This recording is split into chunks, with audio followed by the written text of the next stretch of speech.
Ó Mãe Santíssima, intercedei por nós para que possamos bem compreender os ensinamentos de vosso Divino Filho, nosso Senhor e Salvador Jesus Cristo, e as explicações dos pais da Igreja.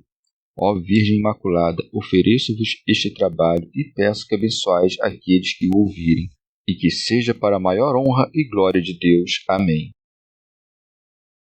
Senhor onipotente, purificai o meu coração e os meus lábios.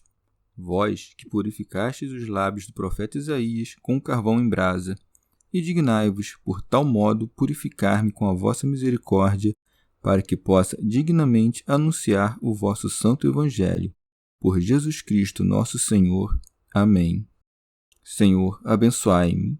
Que o Senhor resida no meu coração e nos meus lábios, para que anuncie digna e convenientemente o seu Evangelho. Amém.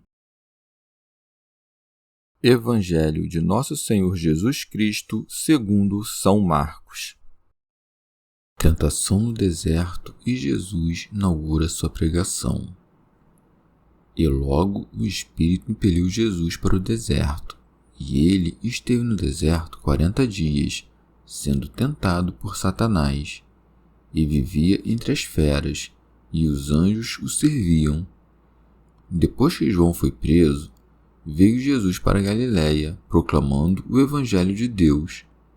Cumpriu-se o tempo, e o reino de Deus está próximo. Arrependei-vos e crede no Evangelho. Comentários dos Pais da Igreja. São João Crisóstomo. Uma vez que Cristo fazia e suportava tudo para nos instruir, começou, depois do batismo, habitando em lugar ermo, e lutou contra o diabo, de modo a suportar pacientemente, depois do batismo, as maiores tentações de cada um dos batizados, e não se perturbar, como se aquilo ocorresse contra a esperança, mas, suportando tudo, permanecer vencedor. Assim, mesmo que Deus permita que ocorram tentações de muitos outros modos, permite-o também por isto, para que conheças que o homem tentado constitui-se em maior honra.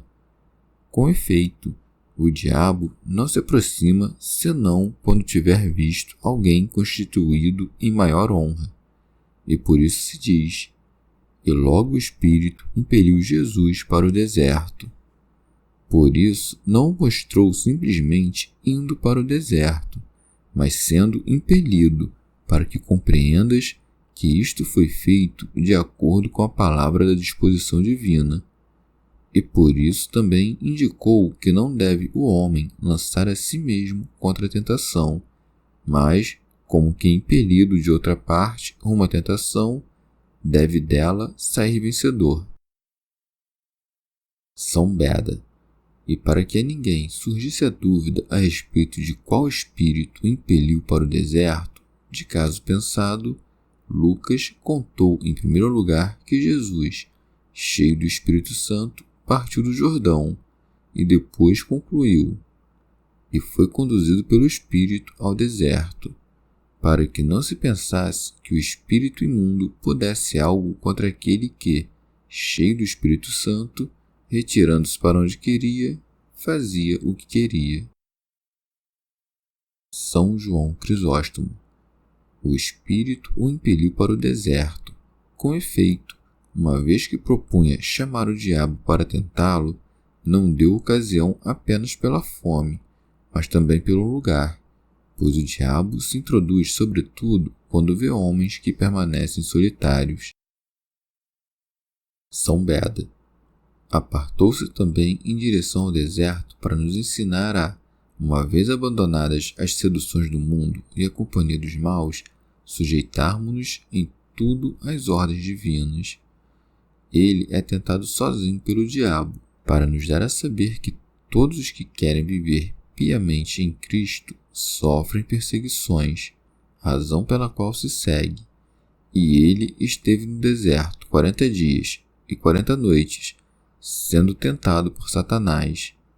Foi tentado por 40 dias e por 40 noites para mostrar que, enquanto vivendo aqui, servimos o Senhor, quer nos afague a prosperidade, coisa que é própria do dia, quer que se faça a adversidade, coisa que convém às sombras da noite.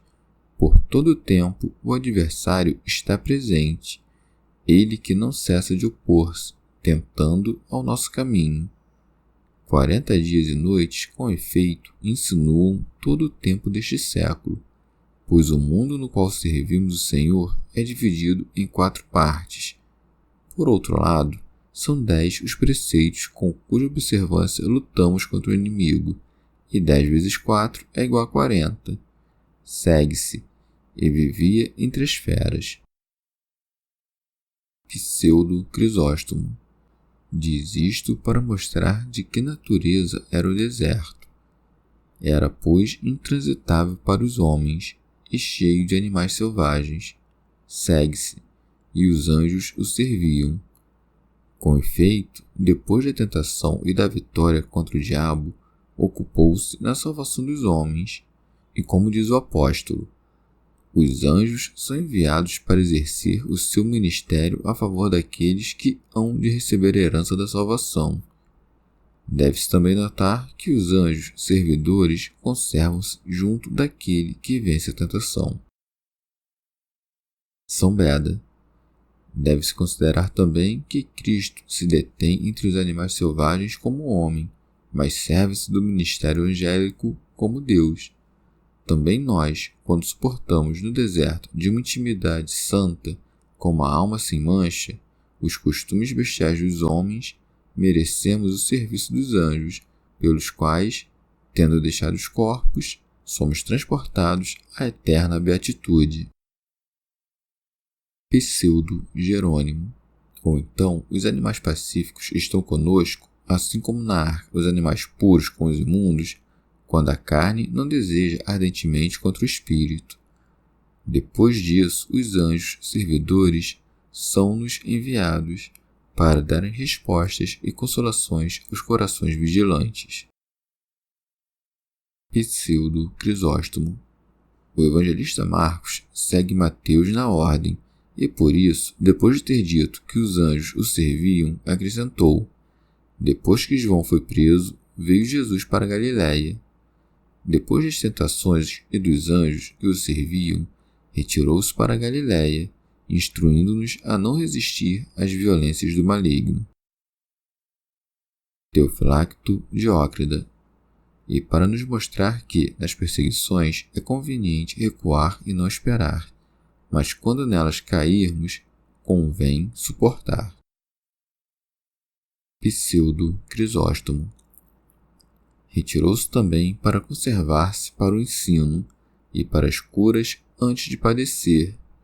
Uma vez cumpridas todas essas coisas, far-se-ia obediente até a morte. São Beda. Tendo João sido preso, convenientemente começou o Senhor a pregar. Daí que se segue, proclamando o Evangelho de Deus. Tendo cessado a lei, consequentemente, surge o Evangelho. Pseudo Jerônimo. Tendo cessado a sombra, comparece a verdade. João no cárcere, a lei na Judéia, Jesus na Galiléia, Paulo entre os gentios, pregando o Evangelho do reino. A pobreza, pois, toma o lugar do reino terreno, e o reino eterno dos cristãos é concedido à pobreza. Já a honra terrena é comparada à espuma da água, ou à fumaça, ou ao sonho. São Beda. Que ninguém pense que a prisão de João Batista tenha ocorrido imediatamente depois do jejum de 40 dias do Senhor. Quem quer que tenha lido o Evangelho de João saberá que o Senhor ensinou muitas coisas antes da prisão de João Batista e que realizou muitos milagres. Tens, pois, neste Evangelho. Tal foi o primeiro milagre de Jesus, em João 2, versículo 11, e em seguida, João ainda não tinha sido posto na prisão, em João 3, versículo 24. Conta-se que, tendo João lido os livros de Mateus, Marcos e Lucas, aprovou o texto da história e confirmou que disseram coisas verdadeiras, mas compuseram a narrativa de um único ano aquele que Jesus padeceu, depois da prisão de João, deixando, pois, de lado o ano cujos atos haviam sido expostos pelos três, narrou os fatos do tempo anterior ao encarceramento de João. Assim, tendo Marcos dito que Jesus veio a Galiléia pregando o evangelho do reino, acrescentou: cumpriu-se o tempo e o reino de Deus está próximo. Pseudo Crisóstomo.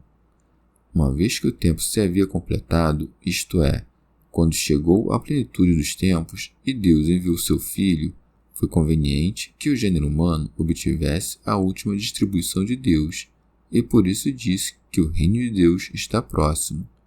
O reino de Deus é, segundo a essência, o mesmo que o reino dos céus, conquanto seja diferente pela razão.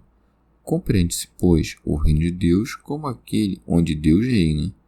Isto, no entanto, ocorre na região dos que vivem, quando, vendo Deus face a face, elevam-se em direção das boas promessas. Ou talvez alguém queira compreender aquela região como o amor ou alguma outra confirmação daqueles que se revestem da imagem das coisas de cima, que se compreendem como céu, pois é muito claro que o reino de Deus não se encerra nem local nem temporalmente. Teofilacto Diócrida. Ou o Senhor disse que se completou o tempo da lei, como se dissesse: até o tempo presente praticava-se a lei.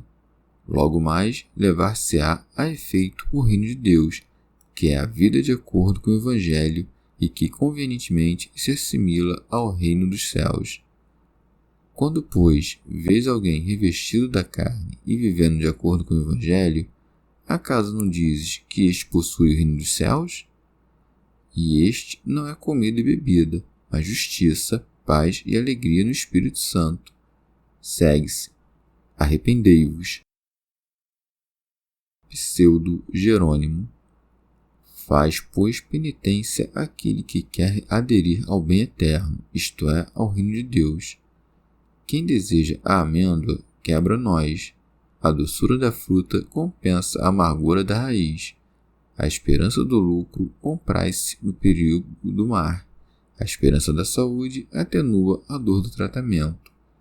Podem, no entanto, narrar dignamente os anúncios de Cristo aqueles que mereceram chegar à vitória do perdão. E por isso, depois que disse arrependei-vos, acrescentou: e crede no Evangelho, pois, se não crerdes, não compreendereis. Fazei, pois, penitência e crede, isto é, renunciai às obras dos mortos. De que serve crer sem boas obras? Contudo, o mérito das boas obras não conduz à fé, mas é a fé que está no começo, para que se sigam as boas obras. Chegamos ao fim de mais um dia de comentários da Catena Áurea. Muito obrigado por ficarem até aqui, que Nossa Senhora derrame suas graças sobre nós e até amanhã.